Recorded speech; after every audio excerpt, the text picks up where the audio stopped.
I did not think I was going to beat Jon Jones the night that I fought Jon. Jon Jones is widely considered as the undisputed GOAT of mixed martial arts. Most of the fighting community believes he's never lost. Even his biggest rivals couldn't deny his dominance. But there's a dark cloud over his legacy. A few dark clouds, actually. Jones failed a drug test before his fight with Daniel Cormier. What was your reaction when you heard the news? I don't know. I don't even know. I was horrified. One of the biggest stains on his long career is his use of PEDs, even if it only was a pictogram by his accounts, of course. I'm going to start with a couple of questions to Jon. How come this is the third time we're actually taking focus from the fighters and the fights and talking about what you have in your body, whether it's a picogram or a pictogram? Why have you tested now positive? Next question, please. Thank you. For many fans, this was the moment Jon Jones disqualified himself from the GOAT conversation. For the UFC, this was a PR nightmare. Nevada State Athletic Commission would have never allowed him to fight, so they were forced to move the entire event to California. This was followed by impressive amounts of coping by UFC President Dana White.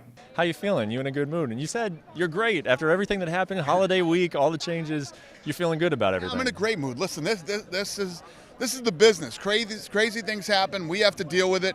You know, one of the reasons that we're the best in the world is that we can pull this stuff off. You know, fights fall out. This happens. We actually moved from Las Vegas to LA. Despite the UFC's best efforts to sweep this under the rug, there was palpable disappointment and outrage in the community. Jon Jones has good cardio. Very good cardio. Yeah. Might be EPO. We'll figure it out. We need to talk about that. Something. Can't trust anything. How disappointing was that? How disappointing was that? Broke my heart, Jon Jones. Dude. You broke my heart. Jon Jones went on to win his fight against Alexander Gustafsson, finishing him with ground and pound in round 3. Sadly, this wasn't the only blemish on his career. Fighter Jon Jones has been arrested again for DWI and negligent use of a firearm. Jon Jones arrested in Vegas. This happening less than 24 hours after one of his fights was actually inducted into the UFC Hall of Fame. Getting arrested on the day of his induction into the Hall of Fame gave us this infamous footage. Thank you. My fault. A black man can't drink. Getting elected into the Hall of Fame, and now this is what I got.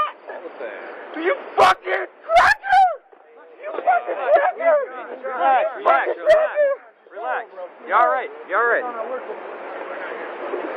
Relax. Jon Jones having trouble with the law was nothing new. From 2012 to today, he has been involved in 7 legal incidents. His alleged crimes range from DUIs to a hit and run involving a pregnant lady. Even during these turbulent times, Jon Jones had a loyal fan base who argued that we have to separate the artist from the art. So what if Jon Jones goes on a drug-fueled crime spree? He still is the greatest fighter we have ever seen. But this narrative wouldn't last long. Perfect time to announce another badass fight. For the heavyweight championship of the world, Jon Jones, the greatest mixed martial artist of all time, will defend his title against the greatest heavyweight of all time, former champ Stipe Miocic. Jones was set to make his long-awaited comeback after his move to heavyweight.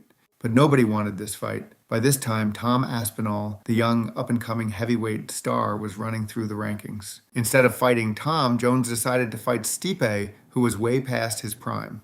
To no one's surprise, Jones beat Stipe. By this time, Aspinall was the interim heavyweight champion. MMA fans were hyped for a title unification fight, a fight that never happened. The reason it never happened isn't officially confirmed. But from what we know, one of the biggest factors was unrealistic demands by Jon Jones. If I give him the opportunity to fight me, I want to be so compensated. I want to say it, I want that fuck you money, honestly. And that's just what it is. Coupled with an obsession with his legacy. I don't want to fight dangerous up-and-comers anymore. I want to fight dangerous, established champions. So fans slowly started turning against him. Ironically, instead of preserving his legacy by avoiding a fight with Aspinall, Jones ruined his legacy further by ducking Tom. Jon Jones called us last night and retired. Jon Jones is officially retired. Tom Aspinall is the heavyweight champion of the UFC. Now let's look at the present day situation. Just wanted to do something more than championships and money. And Donald Trump mentioned that he wanted to have a fight at the White House Garden, you know, and that just seems like such a huge opportunity to me. So I'm back. I love that. Jones was retired for less than 3 weeks before he started begging for a White House fight. The White House is the reason why I'm out of retirement. It has nothing to do with Aspinall or Pereira or anybody. It was the White House. The idea of being a part of something so historical means more to me than a few extra $1 million or another win in the win column. Needless to say, he didn't get the White House card.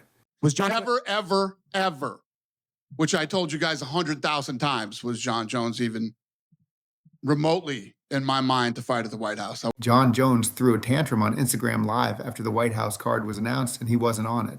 So that's where Jon Jones and the UFC stand presently. But one question still remains: is Jon Jones the GOAT of MMA? Jon Jones is the best 205 that ever graced this planet. He's never lost. According to Rampage Jackson, he is, but many of his colleagues would disagree. Demetrius Johnson says, because Jon Jones, the steroid is tied to his name, he can't be in the GOAT conversation. I don't believe that. I don't believe that he should be considered the greatest of all time. I've said that. Now let's see what Dana has to say. Nobody can debate who's the greatest of all time. It's absolutely positively Jon Jones. He's never been beat.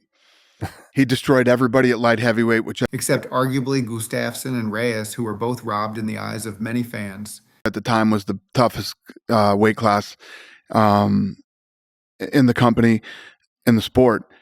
And then I moved up to heavyweight, won easily. Won easily against Cyril Gane, who notoriously can't wrestle and beat a 42-year-old past his prime Stipe. At heavyweight. And when you look at a guy and you look at what he was doing outside the octagon at the same time. Being a drug and alcohol-fueled crime machine. Which shouldn't be part of it, shouldn't be part of the equation. But when you do, wow. At the end of the day, we can look at the good and the bad. Jon Jones, without a doubt, has had the most illustrious career in recent history. He has 11 title defenses, and his only defeat is a disqualification. He became the youngest UFC champion at 19 years old, and he beat absolute monsters. On the other hand, his career is riddled with ifs and buts. He used PEDs and was a textbook example of a menace in and out of the cage. So it all depends on your own meaning for a greatest of all time. If we look at it from a pure fighting perspective, he is without a doubt the greatest fighter the sport has ever seen. But he most definitely isn't the greatest person or the greatest champion. Be sure to give me your opinions down in the comments section, and if you enjoyed the video and want to see more like it, don't forget to like and subscribe.